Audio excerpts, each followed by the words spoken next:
আসসালামু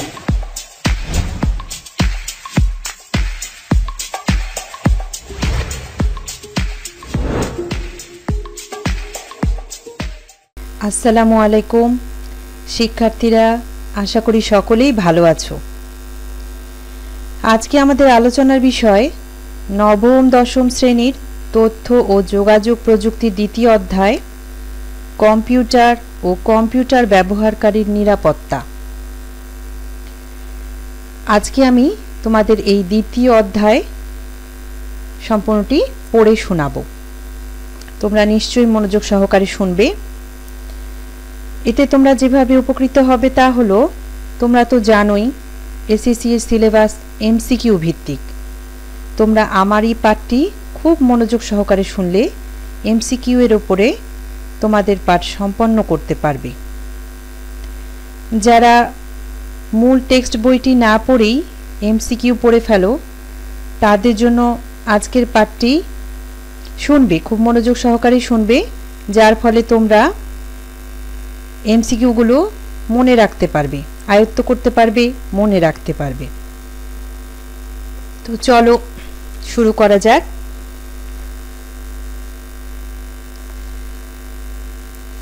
তোমাদের পাঠ্যপুস্তকের দ্বিতীয় অধ্যায় 16 নম্বর পেজ, তোমরা লক্ষ্য করো, দ্বিতীয় অধ্যায় কম্পিউটার ও কম্পিউটার ব্যবহারকারীর নিরাপত্তা।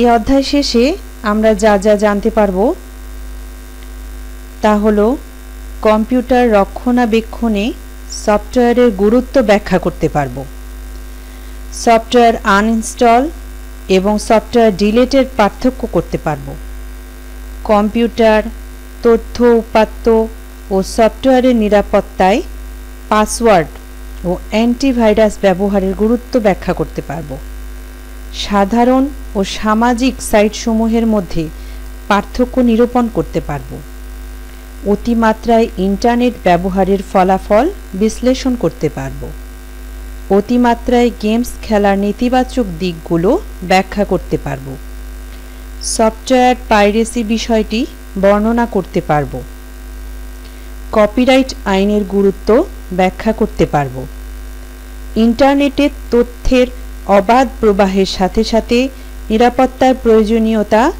ব্যাখ্যা করতে পারব, কম্পিউটারের ট্রাবল শুটিং এর গুরুত্ব ব্যাখ্যা করতে পারব, যথাযথ প্রক্রিয়া অবলম্বন করে নির্দিষ্ট সফটওয়্যার ইনস্টল অথবা আনইনস্টল করতে পারব,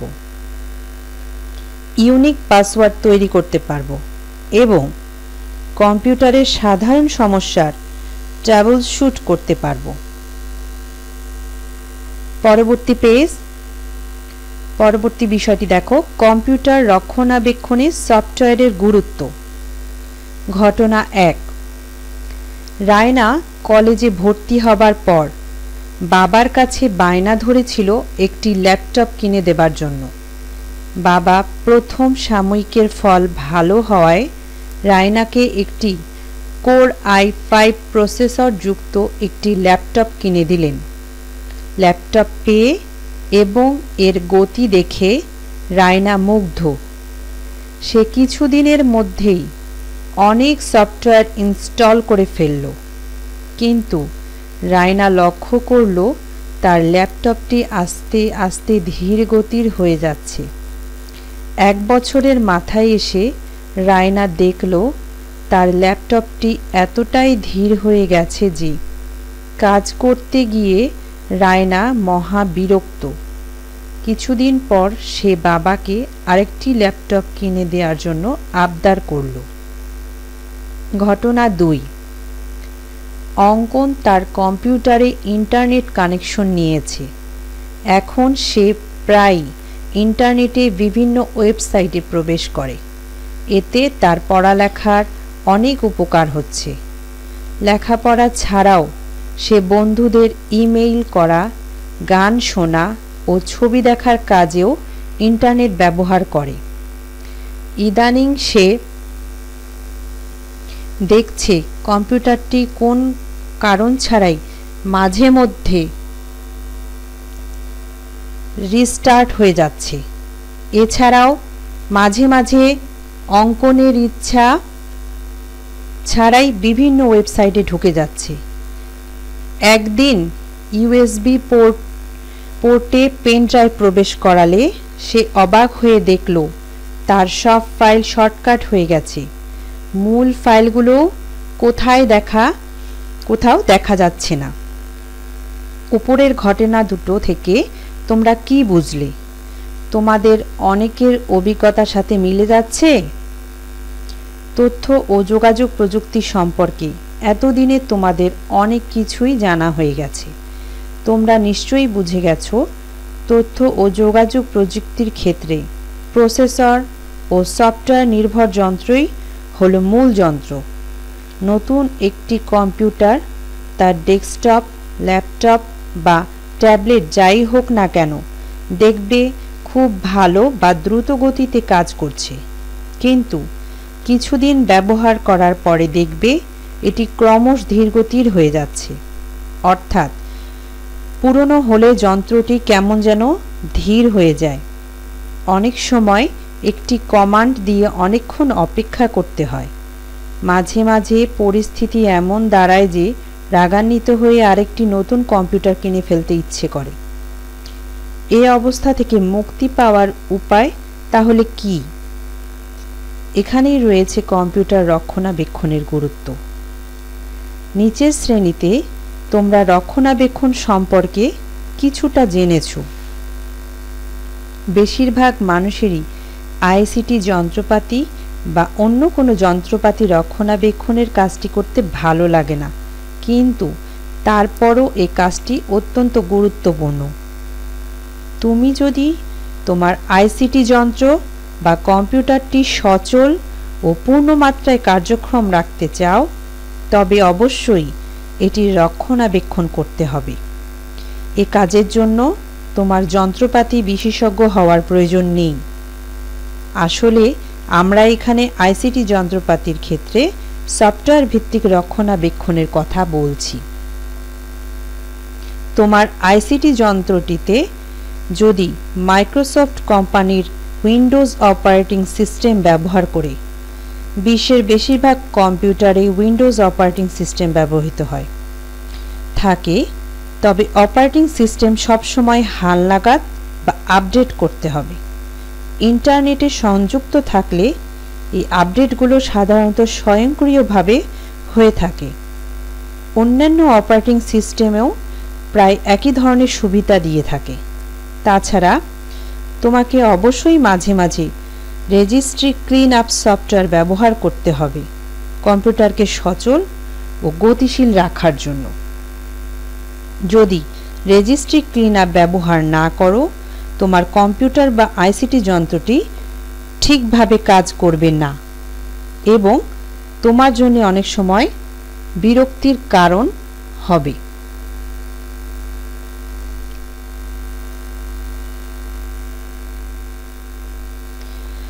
আমরা পরবর্তী পেজে চলে যাচ্ছি।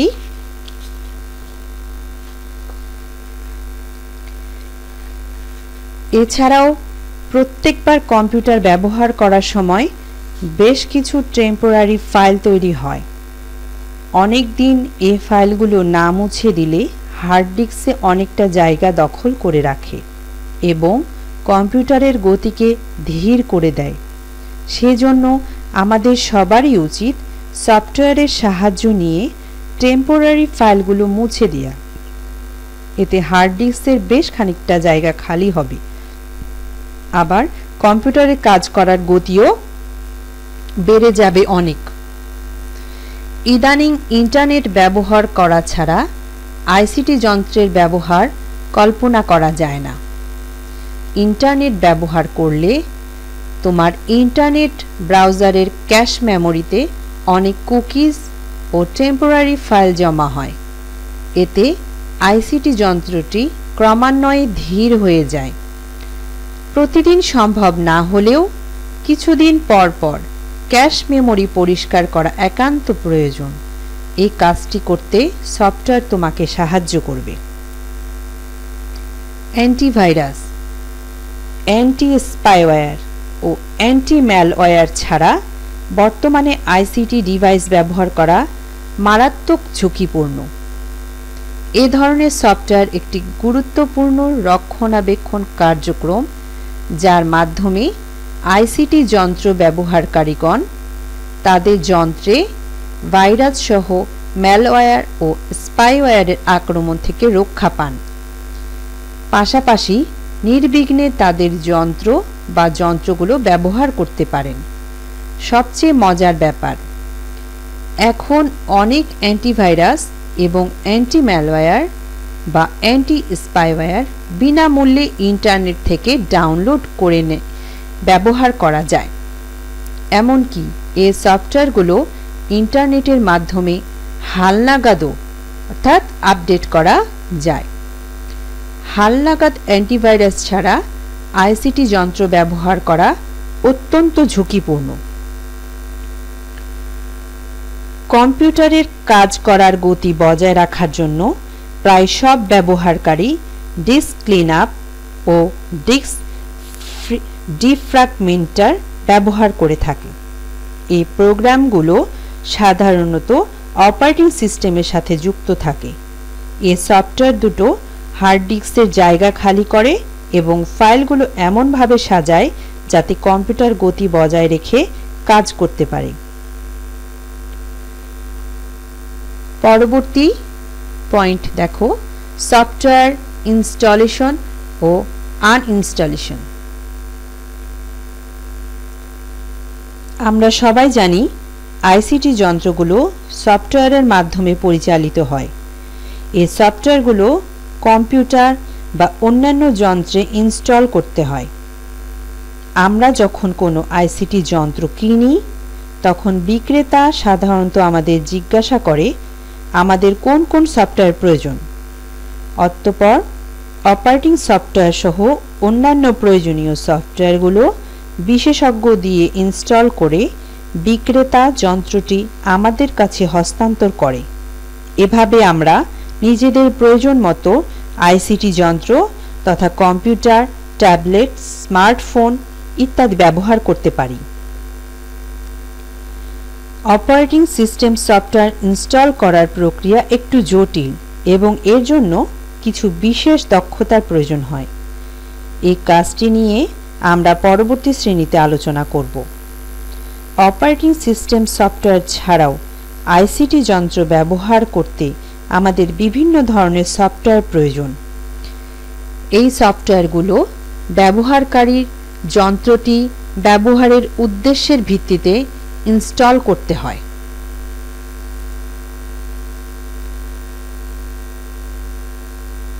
কোন সফটওয়্যার ইনস্টল করার পূর্বে নিচের বিষয়গুলো লক্ষ্য রাখা প্রয়োজন।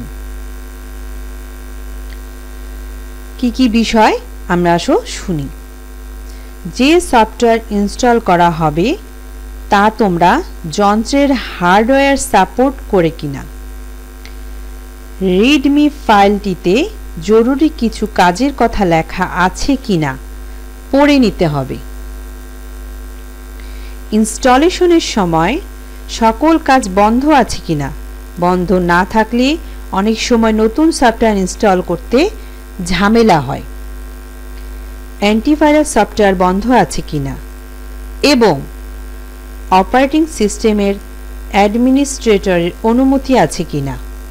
বিশেষ কোনো যন্ত্র ছাড়া প্রায় সব যন্ত্রেরই এই অনুমোদন দেওয়া থাকে। বিষয়টি সম্পর্কে আমরা পরবর্তী শ্রেণীতে বিস্তারিত জানব। অপারেটিং সিস্টেম সফটওয়্যার ছাড়া অন্যান্য সফটওয়্যার ইনস্টল করার প্রক্রিয়া অনেকটাই অপারেটিং সিস্টেমের উপর নির্ভর করে, তবে এ প্রক্রিয়া অনেকটা একই ধরনের। কোন সফটওয়্যার ইনস্টল করতে হলে প্রথমে আমাদের সফটওয়্যারটির সফট বা ডিজিটাল কপি প্রয়োজন হবে। এই সফট কপিটি সিডি, ডিভিডি, পেন ড্রাইভ বা ইন্টারনেট থেকে পাওয়া যেতে পারে। বেশিরভাগ ক্ষেত্রে সফটওয়্যারগুলোর সাথে অটোরান নামে একটি প্রোগ্রাম সংযুক্ত অবস্থায় থাকে। তোমাদের কম্পিউটারে সিডি, ডিভিডি বা পেন ড্রাইভ প্রবেশ করালে অটোরান প্রোগ্রামটি সচল হয়ে যায় এবং সফটওয়্যারটি সেটআপ করার অনুমতি চায়। অনুমতি প্রদান করার পর পরবর্তী ধাপগুলো অনুসরণ করলেই সফটওয়্যারটি তোমার যন্ত্রে ইনস্টল হয়ে যাবে। সাধারণত যন্ত্রটি রিস্টার্ট করলেই ইনস্টলকৃত প্রোগ্রামটি ব্যবহার করা শুরু করা যায়। এই সফটওয়্যার ইনস্টল করার ধাপগুলো এখানে তোমাদের চিত্রের মাধ্যমে দেখানো হয়েছে। এখানে তোমরা 1 নম্বর ধাপ দেখতে পাচ্ছ। এখানে একটি সফটওয়্যার কিভাবে ইনস্টল অথবা কিভাবে আনইনস্টল করা যায় এই বিষয়ে এখানে কিছু দেয়া আছে। আমরা এই বিষয়ে অবশ্যই আমরা টিউটোরিয়াল করব, সেখান থেকে তোমরা বিস্তারিতটা জানতে পারবে। আমরা এই চ্যানেলেই এই বিষয়ে বিস্তারিত আলোচনা করব। তোমরা এখন চিত্রগুলি দেখে নিতে পারো। পরবর্তী পেজে দেখো, এখানেও সম্পূর্ণ ধাপগুলো দেয়া আছে। আমরা এই ধাপগুলো অবশ্যই পরবর্তী ক্লাসে জেনে যাব। পরবর্তী পয়েন্ট, সফটওয়্যার আনইনস্টলেশন। ইনস্টল করতে শিখে ফেললে, এখন মনে করো ইনস্টল করা কোনো একটি সফটওয়্যার ব্যবহার করার আর প্রয়োজন নেই, তাহলে আমরা কি করব? বেশিরভাগ ব্যবহারকারী সফটওয়্যারটি তার যন্ত্রেই রেখে দেয়, কিন্তু এতে হার্ড ডিস্কের অনেকটা জায়গা নষ্ট হয়। আবার অনেক সময় আইসিটি যন্ত্রটি পরিচালনা করতে ঝামেলার সৃষ্টি করে। তাই বুদ্ধিমানের কাজ হলো অপ্রয়োজনীয় সফটওয়্যার আনইনস্টল করে ফেলা। এখন প্রশ্ন হলো, আনইনস্টল কিভাবে করব? এই কাজটি করতে অপারেটিং সিস্টেম সফটওয়্যার আমাদের সাহায্য করে থাকে। প্রায় সব অপারেটিং সিস্টেমের কাজের ধরন একই, তবে অ্যান্ড্রয়েড চালিত যন্ত্র, বিশেষ করে হাতের আঙ্গুলের স্পর্শ দ্বারা পরিচালিত অর্থাৎ টাচ স্ক্রিনযুক্ত স্মার্টফোনগুলো থেকে সফটওয়্যার আনইনস্টল করা খুবই সহজ। সেটিংস থেকে অ্যাপ্লিকেশন সিলেক্ট করে নির্দিষ্ট সফটওয়্যারটিতে টাচ করলে পর্দায় একটি মেনু আসবে। সেখানে আনইনস্টল লেখা জায়গায় টাচ করার পর সফটওয়্যারটি আনইনস্টল হয়ে যাবে। মাইক্রোসফট উইন্ডোজ এর অপারেটিং সিস্টেম, যা কিনা বিশ্বের বেশিরভাগ মানুষ তাদের আইসিটি যন্ত্রে তথা কম্পিউটারে ব্যবহার করে থাকে। সেসব যন্ত্র হতে সফটওয়্যার আনইনস্টল করতে হলে নিচের ধাপগুলো অনুসরণ করতে হবে। তোমরা চিত্রে দেখতে পাচ্ছ প্রথম ধাপ, দ্বিতীয় ধাপ, তৃতীয় ধাপ। এই ধাপগুলো যখন তোমরা টিউটোরিয়াল ক্লাস প্র্যাকটিক্যাল করবে, তখন তোমরা এই বিষয়টি ভালোভাবে বিস্তারিত জানতে পারবে। এরপর যে প্রোগ্রামটি আনইনস্টল করতে চাও সেটি খুঁজে ক্লিক করে আনইনস্টলে ক্লিক করলেই ফাইলটি আনইনস্টল হতে শুরু করবে। এখানে দেখো লেখা আছে, প্রথমে স্মার্ট বাটন থেকে কন্ট্রোল প্যানেলে যেতে হবে, অতঃপর ডাবল ক্লিক করে অ্যাড আর রিমুভ অথবা আনইনস্টল প্রোগ্রামে ঢুকতে হবে। এরপরে যে প্রোগ্রামটি আনইনস্টল করতে চাও সেটি খুঁজে ক্লিক করে আনইনস্টলে ক্লিক করলেই ফাইলটি আনইনস্টল হতে শুরু করবে। ফাইল বড় হলে আনইনস্টল হতে একটু বেশি সময় লাগতে পারে। আনইনস্টল করার পর সাধারণত কম্পিউটার রিস্টার্ট করতে হয়, তবে কোনো সফটওয়্যার আনইনস্টল করার সময় নিশ্চিত হয়ে তা করতে হবে, অন্যথায় ভুলক্রমে এমন সফটওয়্যার আনইনস্টল হতে পারে যার কারণে তোমার যন্ত্রটি পুনরায় সফটওয়্যারটি ইনস্টল করা ছাড়া চালানো সম্ভব নাও হতে পারে। তাই এক্ষেত্রে আমাদের সতর্ক থাকতে হবে।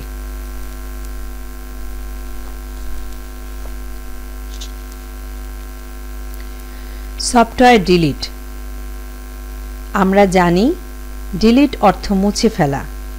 মূলত সফটওয়্যার আনইনস্টল করার মাধ্যমে আমরা আমাদের আইসিটি যন্ত্র হতে ইনস্টল করা যে কোনো সফটওয়্যার মুছে ফেলতে পারি। নিশ্চয়ই প্রশ্ন যাচ্ছে, তাহলে ডিলিট দিয়ে কি করব? কম্পিউটার বা অন্য যে কোনো আইসিটি যন্ত্রে কোনো সফটওয়্যার একবার ইনস্টল করলে আনইনস্টলের মাধ্যমে তা সম্পূর্ণ মুছে ফেলা যায় না। আবার নিয়ম না মেনে শুধু সফটওয়্যারটি ডিলিট করে দিলে সফটওয়্যারটি মুছে তো যায়ই না, বরং আমরা আরও সমস্যায় তৈরি করে।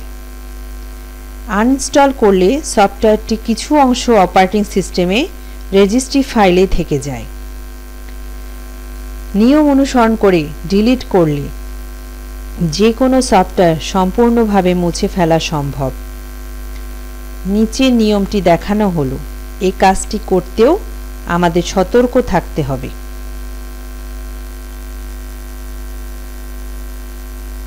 এখানে ধাপগুলোতে তোমাদের চিত্রের মাধ্যমে সবকিছুই বুঝিয়ে দেয়া হয়েছে। এগুলো তোমরা দেখো, এখানে ধাপগুলো আমি তোমাদের পড়ে শোনাচ্ছি। ডিলিট করতে যা করতে হবে, প্রথমে পূর্বে নিয়মে সফটওয়্যারটি ইনস্টল করতে হবে, পরে নিচের ধাপগুলো অনুসরণ করতে হবে। প্রথমে কিবোর্ডে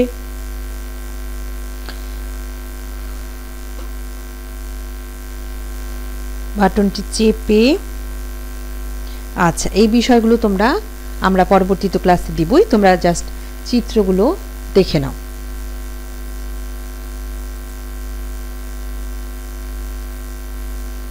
এখানে তোমরা দেখতে পাচ্ছ 4 নম্বর ধাপ, অপারেটিং সফটওয়্যার যে ড্রাইভে রয়েছে অর্থাৎ সি সিলেক্ট করতে হবে। 5 নম্বর ধাপ, নাম দিয়ে ফাইলটি সেভ করতে হবে। এটি খুব জরুরি, কোনো ভুল হলে যাতে সিস্টেম ঠিক করা যায়। নাম্বার 6, অতঃপর এডিটে প্রবেশ করতে হবে। 7, ফাইন্ডে যেতে হবে। 8, যে সফটওয়্যারটি ডিলিট করতে চাই তার নাম খুঁজতে হবে, যেমন এখানে।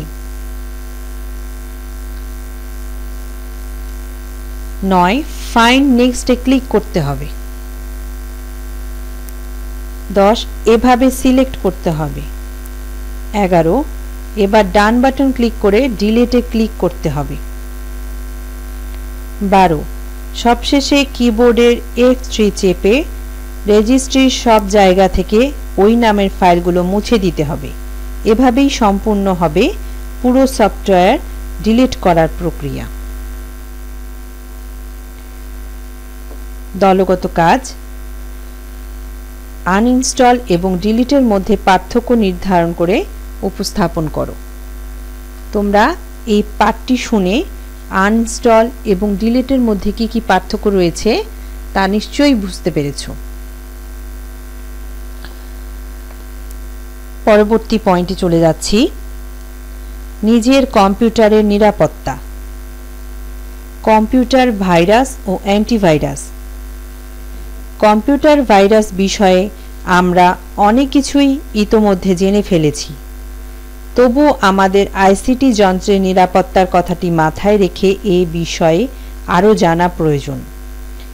প্রাণীদেহে ভাইরাস আক্রমণের মতোই এই ভাইরাসগুলো আমাদের আইসিটি যন্ত্রের ক্ষতি করে থাকে। ভাইরাস শব্দের পূর্ণ রূপ হল vital information resources under size, যার অর্থ দাঁড়ায় গুরুত্বপূর্ণ তথ্যসমূহ দখলে নেওয়া বা ক্ষতি সাধন করা। 1980 সালে এর নামকরণ করেছেন প্রখ্যাত গবেষক ইউনিভার্সিটি অফ নিউ হ্যাভেনের অধ্যাপক ফ্রেড কোহেন।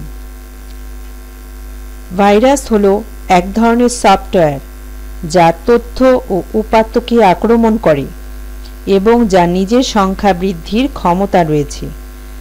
ভাইরাস কম্পিউটারে প্রবেশ করলে সাধারণত সংখ্যা বৃদ্ধি হতে থাকে ও বিভিন্ন তথ্য উপাত্তকে আক্রমণ করে এবং এক পর্যায়ে গোটা কম্পিউটার বা আইসিটি যন্ত্রকে সংক্রমিত করে অচল করে দেয়। যেমন বুট ভাইরাস ডিস্কের বুট সেক্টরকে আক্রমণ করে। অতি পরিচিত কিছু ভাইরাস হল stone, Vienna, CIH, folder, Trojan horse ইত্যাদি। কোনোভাবে কম্পিউটার বা আইসিটি যন্ত্র ভাইরাসে সংক্রমিত হলে তা ক্রমে ক্রমে বিস্তার ঘটে। সিডি, পেন ড্রাইভ কিংবা অন্য যে কোনো ভাইরাসযুক্ত একটি ফাইল ভাইরাসমুক্ত কম্পিউটার বা কোনো আইসিটি যন্ত্রে চালালে ফাইলের সংক্রমিত ভাইরাস কম্পিউটার বা যন্ত্রটির মেমোরিতে অবস্থান নেয়। কাজ শেষ করে ফাইল বন্ধ করলেও সংক্রমিত ভাইরাসটি মেমোরিতে রয়েই যায়। ফলে ভাইরাসমুক্ত কম্পিউটার বা আইসিটি যন্ত্র ভাইরাসে আক্রান্ত হয়ে পড়ে। একই অবস্থা ঘটে কোনো ভাইরাস সংক্রমিত প্রোগ্রাম বা সফটওয়্যার চালালেও। এভাবে মেমোরিতে স্থান দখলকারী ভাইরাস পরবর্তীতে অন্যান্য প্রোগ্রাম এবং ফাইলকেও আক্রমণ করে। কোনো কোনো ভাইরাস তাৎক্ষণিকভাবে সকল প্রোগ্রাম ও ফাইলকে গ্রাস করে, আবার কোনো কোনো ভাইরাস শুধু নতুন প্রোগ্রাম ও ফাইলকেই আক্রান্ত করে। ফাইল ও প্রোগ্রামসমূহ গ্রাস করতে করতে ভাইরাস তার ইচ্ছামতো কম্পিউটারের অভ্যন্তরে সার্বিক ক্ষতিসাধন শুরু করে। এভাবে একটি ভাইরাসমুক্ত কম্পিউটার ধীরে ধীরে ভাইরাসে সংক্রমিত হয় এবং উক্ত সংক্রমিত কম্পিউটারে ব্যবহৃত সিডি, হার্ড ডিস্ক, ইন্টারনেট ইত্যাদির মাধ্যমে ভাইরাসটি অন্যান্য কম্পিউটারে ছড়িয়ে পড়ে। কম্পিউটার বা আইসিটি যন্ত্র ভাইরাস আক্রান্ত হওয়ার লক্ষণসমূহ এখানে আমরা শুনি। কি কি লক্ষণ থাকে? প্রোগ্রাম ও ফাইল ওপেন করতে স্বাভাবিক সময়ের চেয়ে বেশি সময় লাগে। মেমোরি কম দেখাচ্ছে, ফলে গতি কমে গেছে। কম্পিউটার চালু অবস্থায় চলমান কাজের সাথে সংশ্লিষ্ট নয় এমন কিছু অপ্রত্যাশিত বার্তা প্রদর্শিত হচ্ছে। নতুন প্রোগ্রাম ইনস্টলের ক্ষেত্রে বেশি সময় লাগছে।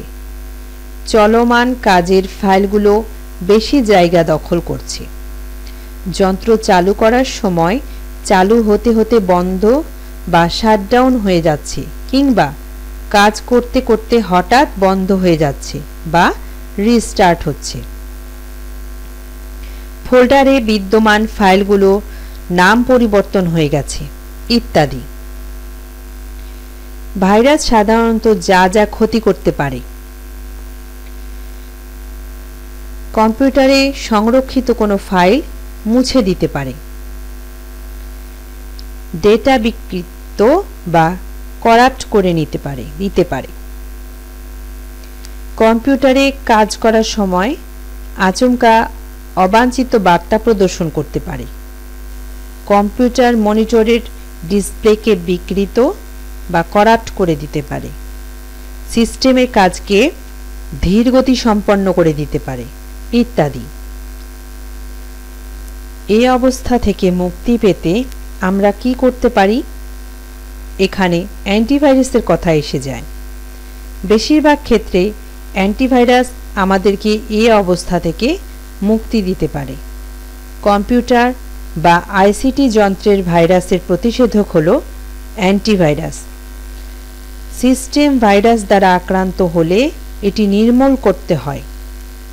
ভাইরাসের সংক্রমণ থেকে রক্ষা করতে অ্যান্টিভাইরাস ইউটিলিটি ব্যবহার করা হয়।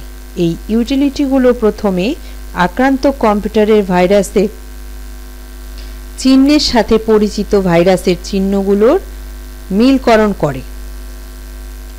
অতঃপর অ্যান্টিভাইরাস সফটওয়্যারটি তার পূর্ব জ্ঞান ব্যবহার করে সংক্রমিত অবস্থান থেকে আসল প্রোগ্রামকে ঠিক করে। একটি ভালো অ্যান্টিভাইরাস সাধারণভাবে প্রায় সব ধরনের ভাইরাস নির্মূল করতে পারে। নতুন ভাইরাস আবিষ্কৃত হওয়ার সাথে সাথে অ্যান্টিভাইরাস আপডেট করলে এর শক্তি ও কার্যক্ষমতা প্রতিনিয়ত উন্নত হয়, ফলে নতুন নতুন ভাইরাস ধ্বংস করতে পারে। বর্তমানে অনেক অ্যান্টিভাইরাস রয়েছে যেগুলো ভাইরাস চিহ্নিত করে, নির্মূল করে এবং প্রতিহত করে।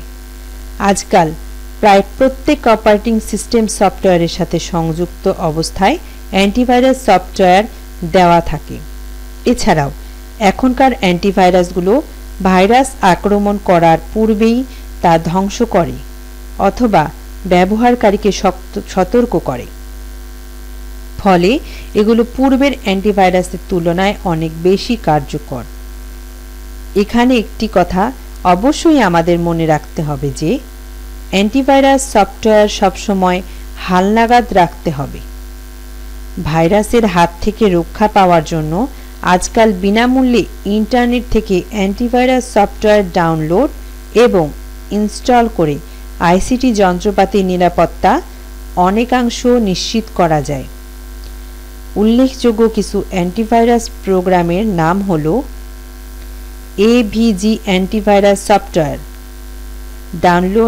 Download website www.avg.com। Avira antivirus software. Download website www.avira.com। Avast antivirus software. Download website www.avast.com। Computer বা আমাদের আইসিটি যন্ত্রগুলোকে ভাইরাস মুক্ত রেখে ব্যবহার করতে আমরা নিচের পদ্ধতিগুলো অনুসরণ করতে পারি। অন্য যন্ত্রে ব্যবহৃত CD, pen drive, memory card ইত্যাদি নিজের যন্ত্রে ব্যবহারের পূর্বে ভাইরাস মুক্ত করে নেওয়া, অ্যান্টিভাইরাস দ্বারা স্ক্যান করে নেওয়া। অন্য কম্পিউটার থেকে কপিকৃত সফটওয়্যার নিজের কম্পিউটারে ব্যবহারের আগে সফটওয়্যারটিকে ভাইরাস মুক্ত করা। অন্য যন্ত্রের কোনো ফাইল নিজের যন্ত্রে ব্যবহারের পূর্বে ফাইলটিকে ভাইরাস মুক্ত করা। ইন্টারনেট থেকে কোনো সফটওয়্যার নিজের কম্পিউটারে ডাউনলোড করে ইনস্টল করার সময়ে সতর্ক থাকা, কারণ ডাউনলোডকৃত সফটওয়্যারের ভাইরাস থাকলে তা থেকে তোমার কম্পিউটারটিও ভাইরাস আক্রান্ত হতে পারে। অন্যান্য কম্পিউটারে বা যন্ত্রে ব্যবহৃত সফটওয়্যার কপি করে ব্যবহার না করা। কম্পিউটারে ভাইরাস প্রবেশ করলে সতর্কতামূলক বার্তা প্রদর্শন করার জন্য অ্যান্টিভাইরাস সফটওয়্যারটিকে হালনাগাদ করে রাখা প্রয়োজন। প্রতিদিনে ব্যবহৃত তথ্য বা ফাইলসমূহ আলাদা কোনো ডিস্ক বা পেন ড্রাইভে ব্যাকআপ রাখা। তবে এই ক্ষেত্রে ডিস্ক বা পেন ড্রাইভটি অবশ্যই ভাইরাস মুক্ত হতে হবে। ইমেইল আদান প্রদানে সতর্কতা অবলম্বন করা, যেমন সন্দেহজনক সোর্স থেকে আগত ইমেইল ওপেন না করা, করলেও ভাইরাস মুক্ত করে তা খোলা উচিত। গেম ফাইল ব্যবহারের আগে অবশ্যই ভাইরাস চেক করতে হবে।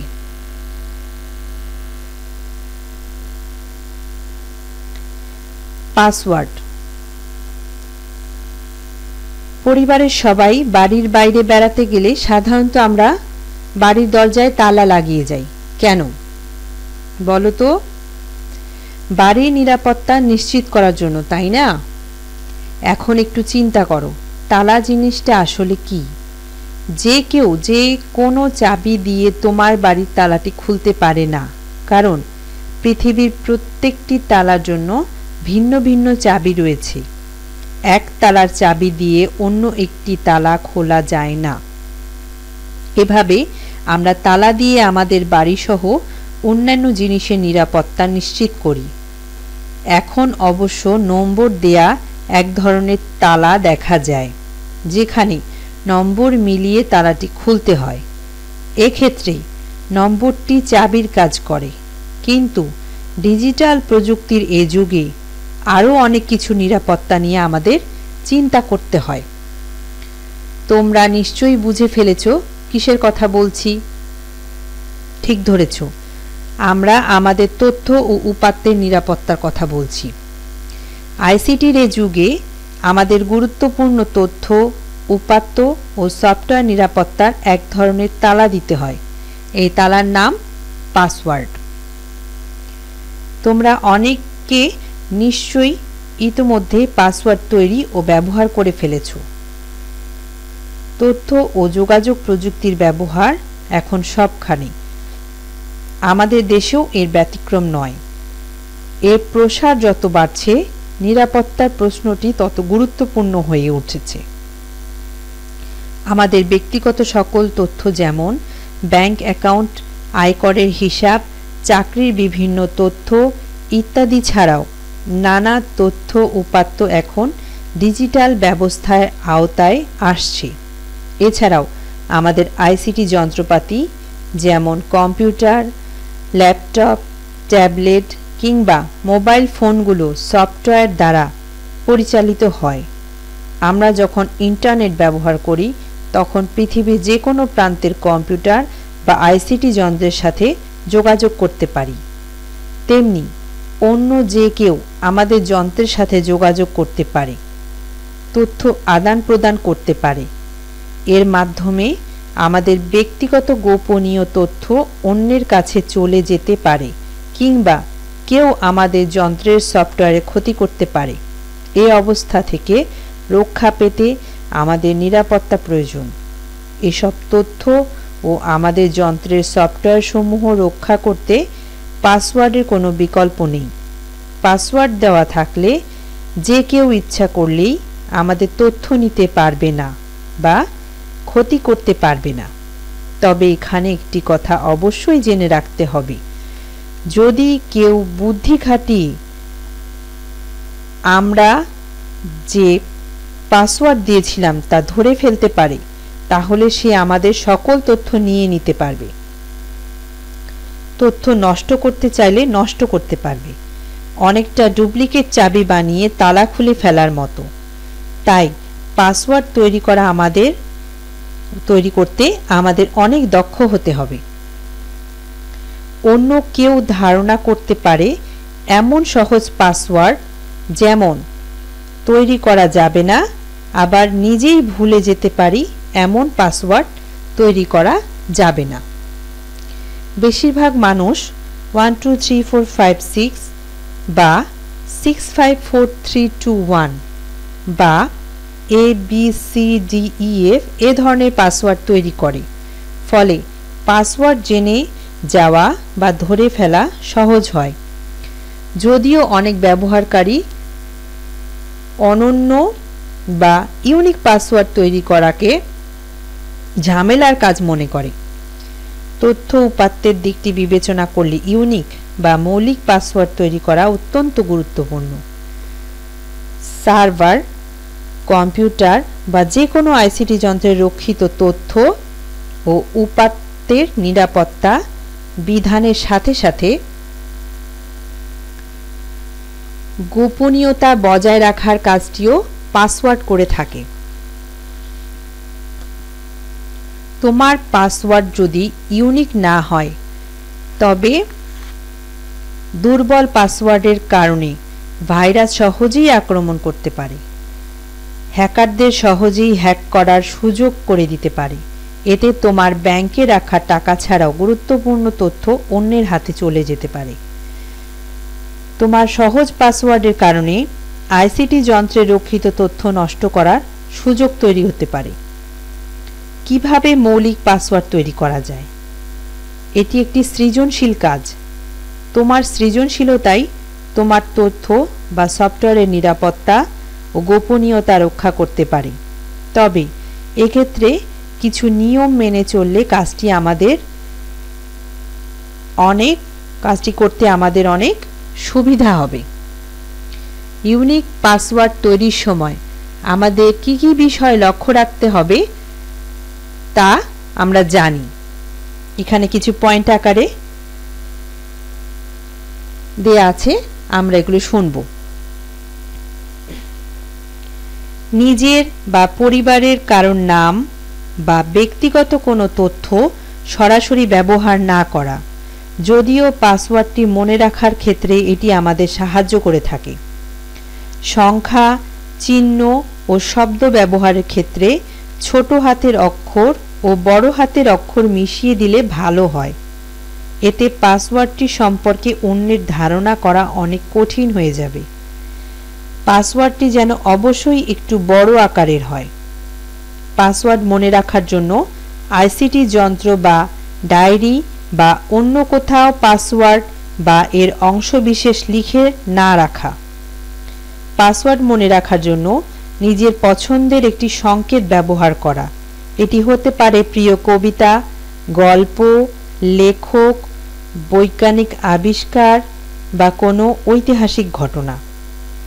এই কাজগুলোর সাথে যদি সৃজনশীলতা যোগ হয় তবে পাসওয়ার্ডটি হয়ে উঠতে পারে ইউনিক পাসওয়ার্ড। আমাদের পাসওয়ার্ডগুলো হতে পারে এমন: মরিতে চাই না আমি সুন্দর ভুবনে, প্রাণ রবীন্দ্রনাথ ঠাকুর। আমার আছে water, Humayun Ahmed. To be or not to be, that is the question. To be or not to be, that is the question, from Shakespeare. 4 years ago, 4 years ago, from the Gettysburg Address ইত্যাদি। তবে password অবশ্যই মনে রাখার মতো হওয়া উচিত। প্রায়শই password পরিবর্তন করাও একটি জরুরি কাজ। এর মাধ্যমে আমরা আমাদের তথ্য ও সফটওয়্যারের নিরাপত্তা ও গোপনীয়তা রক্ষা করতে সক্ষম হব। তাহলে এখন আমাদের কাজ, প্রত্যেকে একটি করে পাসওয়ার্ড তৈরি করে উপস্থাপন করো।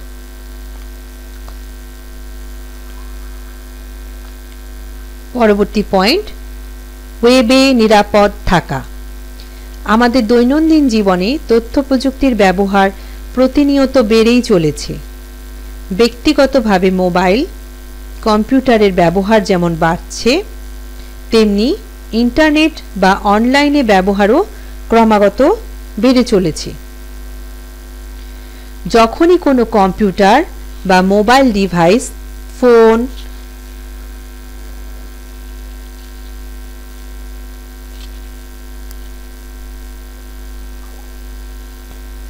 প্যাড, ট্যাব ইত্যাদি অনলাইনে যুক্ত থাকে, তখনই এর নিরাপত্তা ঝুঁকি তৈরি হয়। সতর্কতা এবং বিশেষ ব্যবস্থা গ্রহণ করে এই ঝুঁকি কমানো যায়। একজন অনলাইন ব্যবহারকারী নানান কারণে বিভিন্ন ধরনের ওয়েবসাইট ব্যবহার করেন। এখানে কয়েকটি বিশেষ ক্ষেত্রে ওয়েব নিরাপদ থাকার বিষয়টি আলোচনা করা হলো।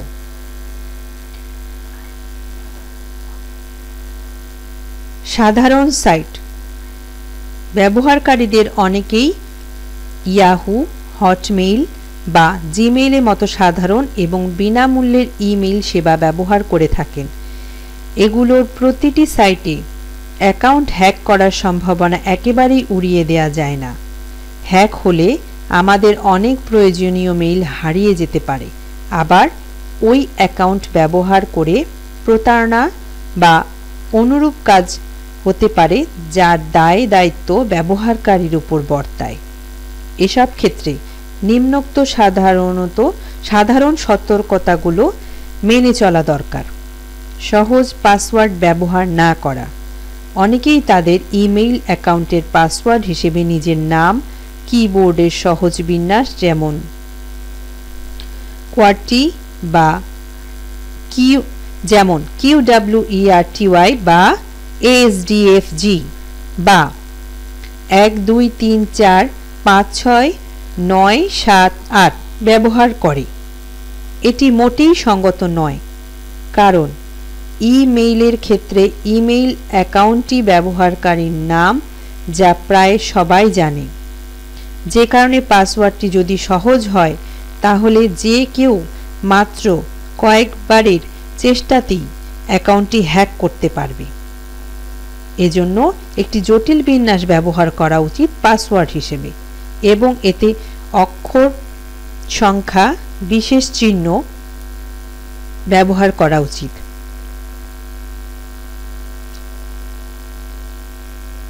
নিয়মিত পাসওয়ার্ড পরিবর্তন করা। কিছুদিন পর পর ইমেইল পাসওয়ার্ড পরিবর্তন করা প্রয়োজন। যেসব ক্ষেত্রে দ্বিমুখী ভেরিফিকেশন ব্যবস্থা রয়েছে সেগুলো ব্যবহার করা, যেমন মোবাইল ফোনের মাধ্যমে জিমেইল অ্যাকাউন্টে নিরাপত্তা আরও বেশি শক্তিশালী করা যায়।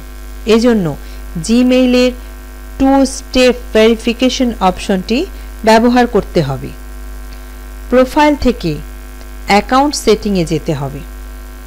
2 স্টেপ ভেরিফিকেশন এখানে এডিট অপশনে ক্লিক করতে হবে। মোবাইলের নম্বরটি দিতে হবে এবং সেন্ড কোড বাটনে ক্লিক করতে হবে। জিমেইল থেকে মোবাইলে একটি সিকিউরিটি কোড পাঠানো হবে, সেটি দিয়ে ভেরিফাই অপশন ক্লিক করতে হবে। এরপর 2 স্টেপ ভেরিফিকেশনটি অন করতে হবে। এখন কেউ এই অ্যাকাউন্টে অনধিকার প্রবেশ করতে চাইলে তাকে মোবাইল কোডটি পেতে হবে এবং ব্যবহার করতে হবে।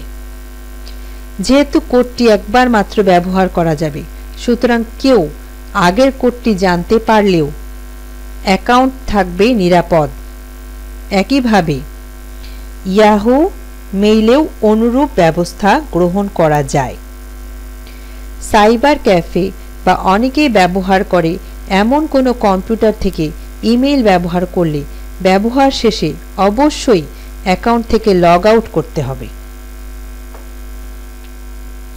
এছাড়া সাধারণ ওয়েবসাইট ব্যবহারের ক্ষেত্রে কিছু বাড়তি সতর্কতা মেনে চললে নিরাপদ থাকা যায়। অনেক ওয়েবসাইটে বিশেষ ধরনের প্রোগ্রাম ইনস্টল করা থাকে।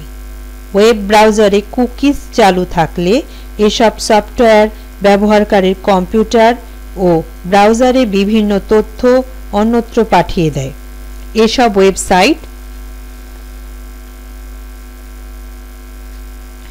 ব্যবহারের সময় সতর্ক থাকা প্রয়োজন। কোনো ওয়েবসাইট ব্যবহারকারীদের কাছ থেকে বিভিন্ন ব্যক্তিগত তথ্য চায়। বিশেষ প্রয়োজন না থাকলে এই সকল তথ্য দেওয়ার প্রয়োজন নেই। সামাজিক সাইট। বর্তমানে অনেক সামাজিক যোগাযোগ সাইটে নিজের ব্যক্তিগত তথ্য রেখে দেন। ব্যক্তিগত ছবিও অনেকে শেয়ার করে থাকে। ফলে ফেসবুক অ্যাকাউন্টের পাসওয়ার্ড কেউ জেনে ফেললে তাতে ব্যক্তিগত তথ্যের নিরাপত্তা বিঘ্নিত হতে পারে। এক্ষেত্রে ইমেইল সাইটে যে সকল নিরাপত্তার কথা উল্লেখ করা হয়েছে তার মতো অনুরূপ ব্যবস্থা গ্রহণ করা জরুরি। এছাড়া সামাজিক যোগাযোগের সাইট ব্যবহারের সময় নিম্নোক্ত সতর্কতা মেনে চলা প্রয়োজন।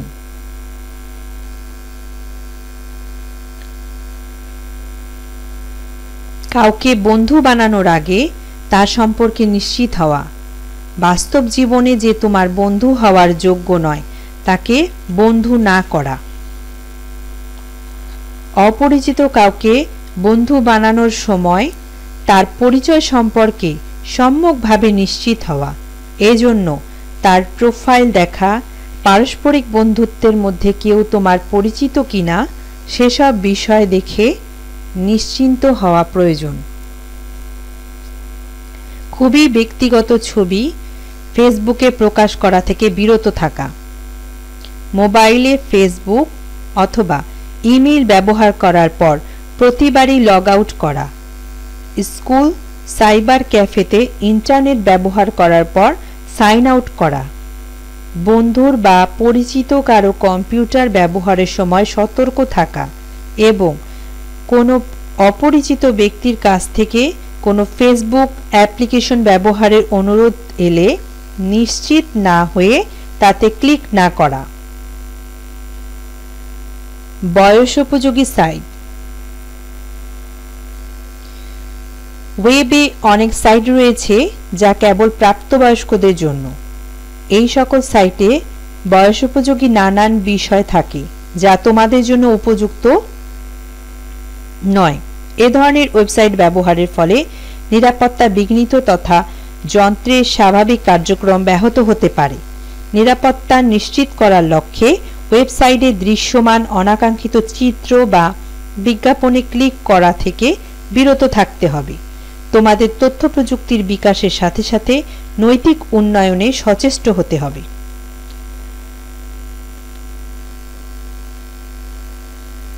পরবর্তী পয়েন্ট, কম্পিউটার ও ইন্টারনেট ব্যবহারে আসক্তি। আসক্তি বলে একটা ভীতিকর শব্দ আছে এবং সবাই নিশ্চয়ই এর সাথে পরিচিত। সাধারণ আসক্তি শব্দটা ব্যবহৃত হয় মাদকের সাথে। কোনো একজন ব্যক্তি মাদকে আসক্ত হয়ে গেলে তার জীবনটা কেমনভাবে নষ্ট হয়ে যায় এবং সেখান থেকে বের হয়ে আসা কত কঠিন আমরা সবাই সেটা জানি। কিন্তু তথ্য প্রযুক্তির পাঠ্য বইয়ের কম্পিউটার এবং কম্পিউটার ব্যবহারের মতো এমন চমৎকার একটা বিষয়ের সাথে আসক্তির মতো ভয়ঙ্কর একটা নেতিবাচক শব্দ কেমন যেন জুড়ে দেয়া হলো, সেটি নিয়ে তোমাদের কেউ কেউ নিশ্চয়ই অবাক হয়েছ। তোমাদের ভিতর যাদের কম্পিউটার আছে তাদের কেউ কেউ নিশ্চয়ই ইতিমধ্যে কম্পিউটার গেম খেলতে খেলতে মাঝে মাঝে বাড়াবাড়ি করে ফেলেছ। খেলা বন্ধ করে যখন অন্য একটা জরুরি কাজ করা দরকার তখনও খেলা ছেড়ে উঠতে পারছো না। এরকম অভিজ্ঞতা নিশ্চয়ই কারো কারো হয়েছে। যাদের কম্পিউটারে ইন্টারনেটের যোগাযোগ আছে তাদের কারো কারো হয়তো ফেসবুক অ্যাকাউন্ট আছে এবং সেই ফেসবুকে তুমি সম্ভবত নিজের সম্পর্কে কোনো তথ্য দিয়ে অধীর আগ্রহে অপেক্ষা করছো কখন সেখানে কেউ লাইক দিবে। ফেসবুকে তোমার বন্ধু বাড়লে তুমি হয়তো আনন্দ পেয়েছো এবং ঠিক কম্পিউটার গেমের মতোই ফেসবুক নামে সামাজিক নেটওয়ার্কে তোমার যতটুকু সময় দেওয়া উচিত তোমাদের কেউ কেউ নিশ্চয়ই তার চেয়ে অনেক বেশি সময় দিয়েছো। এটা হয়তো খুব অস্বাভাবিক নয় যে তুমি ফেসবুকে এত সময় না দিতে, তাহলে তোমার পরীক্ষার ফল আরেকটু ভালো হতো। তুমি আরও কয়েকটা চমৎকার বই পড়তে পারতে, মাঠে আরও একটু বেশি খেলতে পারতে, ভাই বোন বাবা মাকে আরেকটু বেশি সময় দিতে পারতে। তোমাদের অনেকেই কম্পিউটার গেম কিংবা ফেসবুকের মতো কোনো একটা সামাজিক নেটওয়ার্কের প্রয়োজনের চেয়ে অনেক বেশি সময় ব্যয় করো। এতে সত্যিকারের জীবনের খানিকটা হলেও ক্ষতি করছো।